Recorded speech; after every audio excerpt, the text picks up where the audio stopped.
नमस्कार, वणक्कम, सत श्री अकाल। कैसे हैं प्रभु? सीज़न ख़त्म हो गया, कोई बात नहीं, लेकिन इस सीज़न को याद करने के रीज़न अभी ख़त्म नहीं हुए हैं।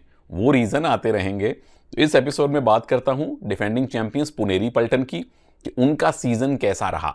आने वाले एपिसोड्स में दूसरी टीम्स की बात करूँगा, कुछ खिलाड़ियों की बात करेंगे, कुछ खिलाड़ियों से बात करेंगे, बहुत सारी बातें करेंगे, ये बात पक्की है।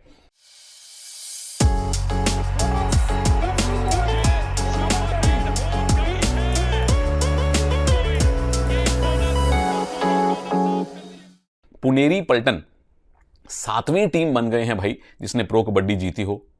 पहली टीम जयपुर पिंक पैंथर्स, दूसरी टीम यू मुंबा, तीसरी टीम पटना पायरेट्स, चौथी टीम, पांचवी टीम, छठी टीम, यानी कि 3 सीजन पटना पायरेट्स ने जीते।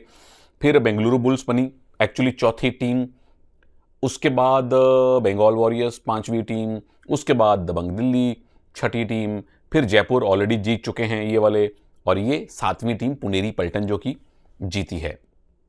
दूसरी रोचक बात क्या है पुनेरी पल्टन की इस जीत में? तीसरी ऐसी टीम बनी है जो एक बार फाइनल हारी, अगली बार फाइनल जीती। पहली वो टीम कौन थी? पहली टीम थी यू मुंबा, जो सीजन 1 का फाइनल हारी, सीजन 2 का फाइनल जीती। फिर दबंग दिल्ली सीजन 7 का फाइनल बंगाल से हारे, सीजन 8 का फाइनल पटना से जीते। और अब पुनेरी पल्टन पिछले सीजन का फाइनल जयपुर पिंक पैंथर से हारे और इस बार फाइनली हरियाणा को हरा के चैंपियन बने हैं। दो बड़ी इंटरेस्टिंग बातें हैं। तीसरी इंटरेस्टिंग बात क्या है कि अब महाराष्ट्र वाले कह सकते हैं it's coming home, it has come home, क्योंकि महाराष्ट्र को माना जाता है कबड्डी का घर। कहा जाता है कि कबड्डी का जो उद्गम है, जो उद्भव है, कबड्डी की जो शुरुआत है, वो महाराष्ट्र से हुई है। तो महाराष्ट्र ट्रॉफी वापस आ गई है, वो यू मुंबा की जीत के बाद। चौथी बहुत रोचक बात है, BC रमेश साहब पहले ऐसे कोच बन गए हैं जिन्होंने 3 अलग अलग टीमों के साथ ट्रॉफी जीती है। पहले वो बेंगलुरु बुल्स के कोच थे, रणधीर सिंह शेरावत के साथ इकट्ठे दोनों ने मिलकर वो ट्रॉफी जीती थी सीजन 6 में। उसके बाद वो बंगाल वॉरियर्स के कोच थे, जब बंगाल वॉरियर्स चैंपियन बने हैं, और अब वो पुनेरी पल्टन के साथ ट्रॉफी जीत गए हैं। पहले एज अ प्लेयर उन्होंने 2002 एशियन गेम्स भारत के लिए गोल्ड मेडल जीता, और एज अ कोच 3 अलग अलग टीमों के साथ प्रो कबड्डी जीतना कतई आसान नहीं है। रमेश साहब, ये 3 नहीं 5 उंगलियों से आपको सैल्यूट है। आप एक अंडररेटेड लेजेंड हैं प्रो कबड्डी के। उसके बाद आगे की बातें क्या हैं, टीम का ये सफर कैसा रहा? बहुत सारे आंकड़े आपको देखने और पढ़ने को मिलेंगे, और इन आंकड़ों के पीछे छिपी हुई कहानियां बड़ी रोचक हैं। उनको जरा ध्यान से गौर से सुनिएगा और देखिएगा प्रभु लोग। सबसे पहले रेडिंग के आंकड़ों की बात करता हूं। देखते जाइए, पढ़ते जाइए और सोचते जाइए कि कहानी में हुआ क्या है। सफल रेड्स इस टीम ने की है 391, 391। रैंक है दूसरा, वेल डन वाली बात है। एवरेज स्कोर, एवरेज पॉइंट जो आपने स्कोर किए हैं प्रति मैच तकरीबन 40, 39.58। रैंक है आपका पहला, very well done. Average point conceded, यानी कि प्रति मैच विरोधी टीमों ने आपके खिलाफ कितने पॉइंट स्कोर किए? 28.25, सवा 28। रैंक 12वां, यानी सबसे कम पॉइंट आपके खिलाफ स्कोर किए गए। तालियां। अब सुपर रेड्स आपने कितनी की हैं? कितने 24 मैच खेले, सुपर रेड की हैं आपने 10। रैंक है 11, फिर भी टीम चैंपियन है। यह है ना कमाल की बात। आगे सुनिए, डू और डाई रेड्स में इस टीम ने कितने पॉइंट लाए हैं? 102। रैंक है पहला, यानी कि बड़ी रेड करे ना करे, 3, 4, 5 पॉइंट वाली रेड करे ना करे, जब शिद्दत से पॉइंट चाहिए, जब आपको डू और डाई रेड में पॉइंट चाहिए, तो ये टीम पॉइंट लाती है, इसके रेडर पॉइंट लाते हैं। ये वेल डन वाली बात है। आगे सुनिए, एवरेज रेड पॉइंट्स प्रति मैच, ध्यान से सुनिएगा, एवरेज रेड पॉइंट्स प्रति match 19.3। Rank 9। Overall rank number 1, champion. का है भैया, इसी में कहानी का असली राज छिपा हुआ है। अब जरा आगे डिफेंस के आंकड़े सुनिए। टैकल पॉइंट्स आपने लिए हैं 349, रैंक नंबर 1, वेल डन। सफल टैकल आपने किए 331, 331, रैंक नंबर 1।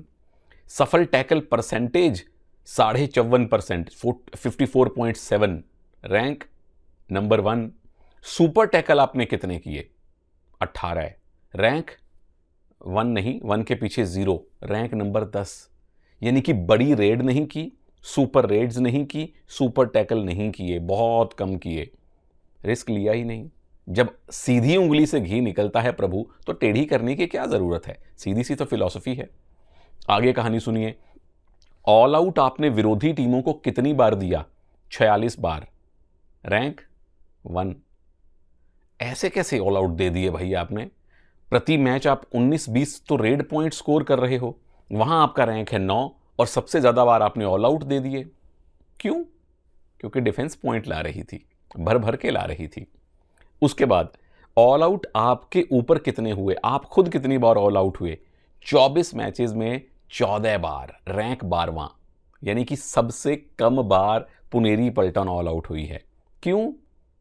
क्योंकि डिफेंस अच्छा कर रहा है। रेडर आपको टूर्नामेंट जितवाते हैं, डिफेंस आपको रेडर आपको मैचेस जितवाते हैं, डिफेंस आपको टूर्नामेंट जितवाता है।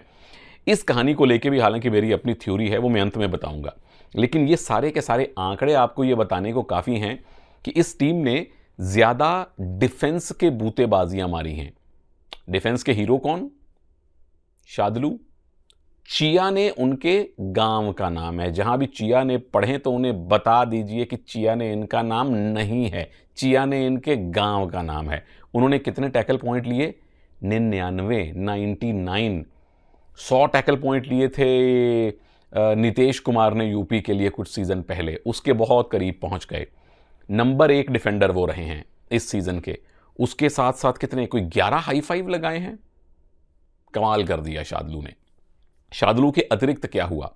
गौरव खत्री, अभी बमुश्किल पहला सीजन ही है जब वो रेगुलरली खेल रहे हैं। टैकल पॉइंट 69, 69, 4 लगाए आपने हाई फाइव। बहुत बढ़िया कातिलाना ये जोड़ी थी। अभिनेश नटराजन, नादराजन नहीं, नटराजन, जो गलत बोले उसे करेक्ट कर दिया कीजिए। पॉइंट लिए 57, 3 हाई फाइव। और संकेत सावंत, पॉइंट कम है 32, हाई फाइव कोई नहीं, लेकिन ये जोड़ी अच्छा खेली है। यानी चारों मेन डिफेंडर्स ने मिलके कोई 200, 250, पौने 300 के आसपास पॉइंट ले लिए हैं। 100 तो तकरीबन शादलू ही ले गए हैं। तो जब चारों डिफेंडर आपके लगातार अच्छा खेलें तो फिर टीम क्यों चैंपियन ना बनेगी? पर रुकिए, अभी कहानी में एक बहुत बड़ा ट्विस्ट आना बाकी है, क्योंकि अभी रेडर्स की, ऑलराउंडर्स की बात करनी बाकी है। टीम के सबसे कामयाब रेडर कौन? Captain Aslam Inamdar. Captain Aslam, America के पास कैप्टन अमेरिका है तो पुणे कहेगी हमारे पास कैप्टन असलम है। कैप्टन असलम ने पॉइंट लिए 142, 142 रेड पॉइंट। उनका रैंक पता कितना है? 10वां।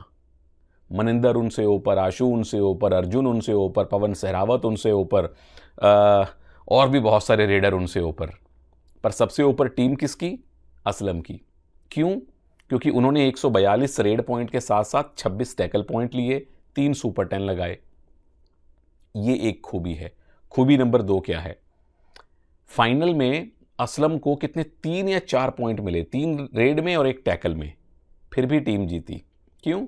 क्योंकि आपके पास पंकज मोहिते हैं, आपके पास मोहित गोयत हैं। मोहित ने क्या किया?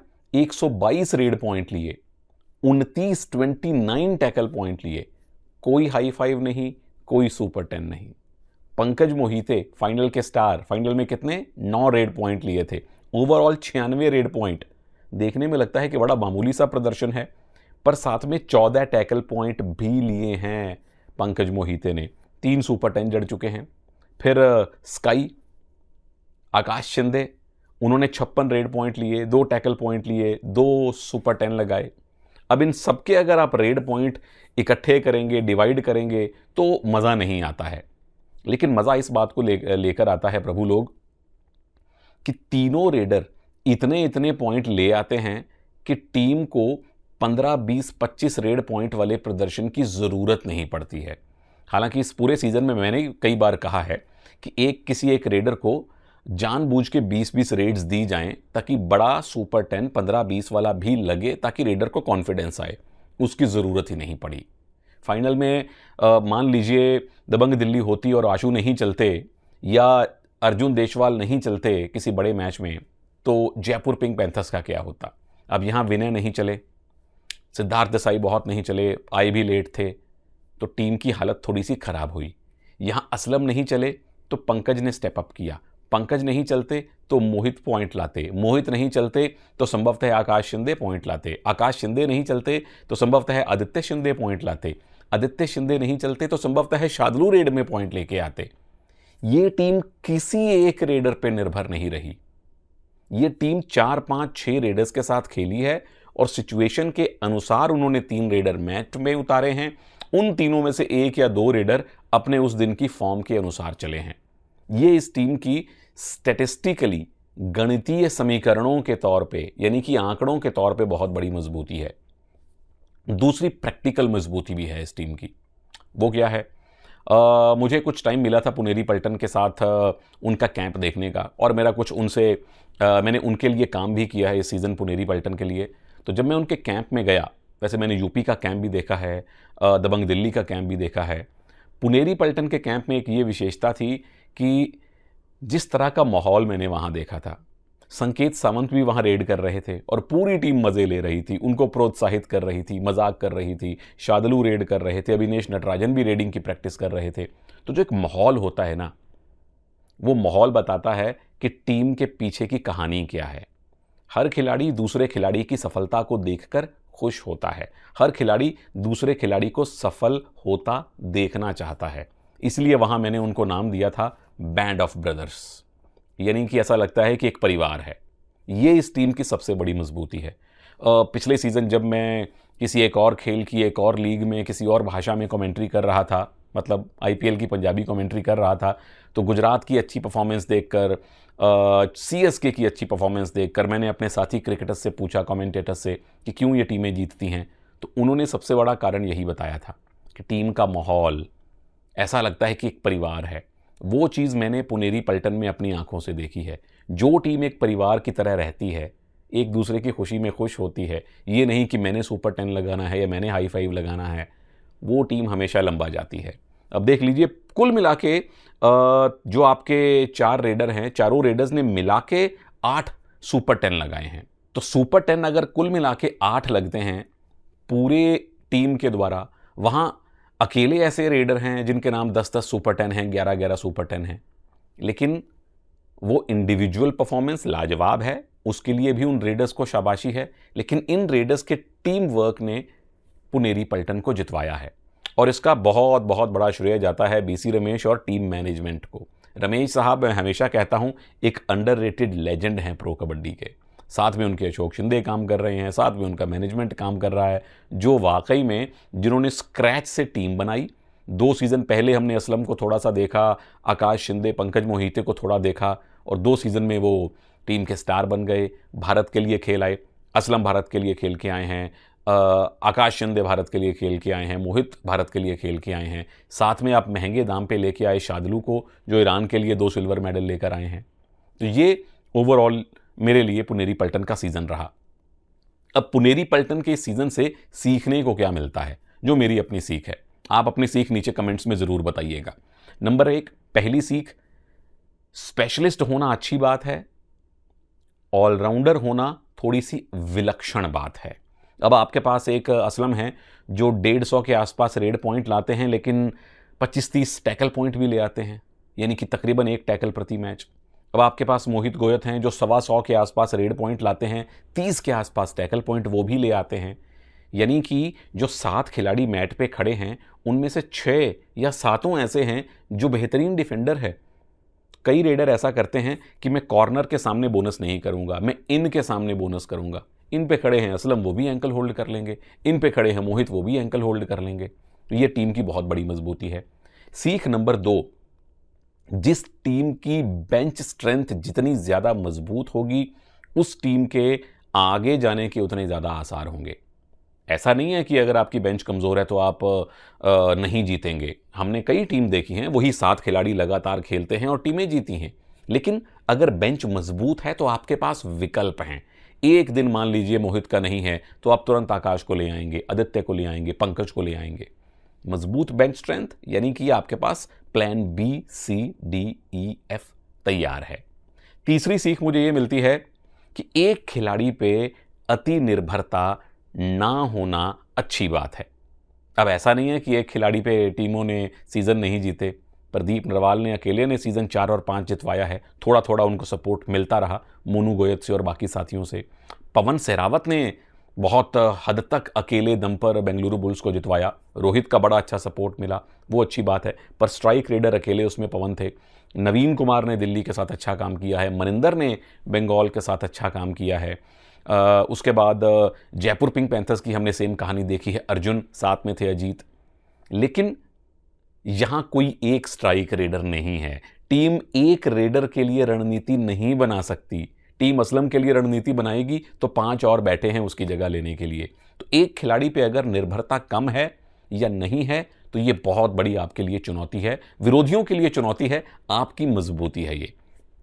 चौथी बात, जो एक अक्सर हम कहावत सुनते हैं कि अटैक से आपको मैच मिलते हैं और डिफेंस से आपको टूर्नामेंट मिलते हैं, ट्रॉफीज मिलती हैं। क्या ये बात पूरी तरह से सही है? आप लोगों का क्या विचार है? क्योंकि जब पटना जीती तो ज्यादातर अपनी रेडिंग के बूते जीती, बुल्स जब जीती तो ज्यादातर पवन की रेडिंग के बूते जीती, जयपुर जीती तो दोनों डिपार्टमेंट चले, बंगाल जीती तो दोनों डिपार्टमेंट उनके चले, रिंकू बलदेव भी चले थे, जयपुर पिंक पैंथर्स में सुनील भी चले थे, अंकुश भी चले थे, रेजा मीर बगेरी भी चले थे, अर्जुन अजीत भी चले थे। पुनेरी पलटन अगर जीती है तो रेडिंग के आंकड़े आपके ओके हैं, कुछ रेडिंग के आंकड़े बहुत अच्छे हैं, कुछ खराब हैं, डिफेंस बहुत अच्छा खेला है। तो क्या है जीत का सूत्र? क्या है मेरे लिए जीत का सूत्र? यह है कि अगर तो आपके पास बैलेंस है, पुनेरी पलटन के पास बैलेंस है, वो रेड में 19-20 पॉइंट लाएंगे, डिफेंस मैच जितवाती है। यही थ्योरी हरियाणा स्टीलर्स की थी, मनप्रीत सिंह की, वो भी फाइनल पहुंच गए, लाजवाब रणनीति है। तो अगर तो आपके पास बैलेंस है रेडिंग और डिफेंस का, जैसे बंगाल के पास था, जैसे जयपुर के पास था, अभी भी है, तो वो सबसे आदर्श सिचुएशन है। लेकिन अगर आपके पास बैलेंस नहीं है, अगर आपका एक डिपार्टमेंट हैवी है, तो वो डिपार्टमेंट इतना हैवी होना चाहिए कि दूसरे डिपार्टमेंट की कमी को ढक ले। अब जिस मैच में पुनेरी पलटन के रेडर थोड़ा कम चले हैं, थोड़े कम पॉइंट लाए हैं, वहां डिफेंस ने पॉइंट बटोरे हैं। यानी कि अगर डिफेंस मजबूत है तो उन्होंने इतनी मजबूती दिखा दी कि रेडिंग की कमियां उसमें छुप गईं। बैलेंस आदर्श है, लेकिन दूसरा डिपार्टमेंट हैवी, इतना हैवी हो कि फिर उससे टकरा के पत्थर टूट जाएं। ये मेरी अपनी सोच है, ये मेरा अपना एनालिसिस है इस सीजन पुनेरी पलटन को लेके। प्रभु लोग, कमेंट्स आपके लिए हैं, बताइए कि आपके लिए पुनेरी पलटन इस सीजन में क्या सीख देती है, या पुनेरी पलटन की सबसे अच्छी बात आपको क्या लगी है। दूसरा वीडियो जल्दी आने वाला है, उसमें मैं हरियाणा स्टीलर्स की बात करूंगा, मनप्रीत सिंह की बात करूंगा, मौजय की बात करूंगा, राहुल और मोहित की बात करूंगा, विनय शिवम की बात करूंगा, आप सब की बात करूंगा। सवाल भी पूछ सकते हैं नीचे, उनका उत्तर देने की भी कोशिश करूंगा। इजाजत दीजिए, नमस्कार, जय हिंद।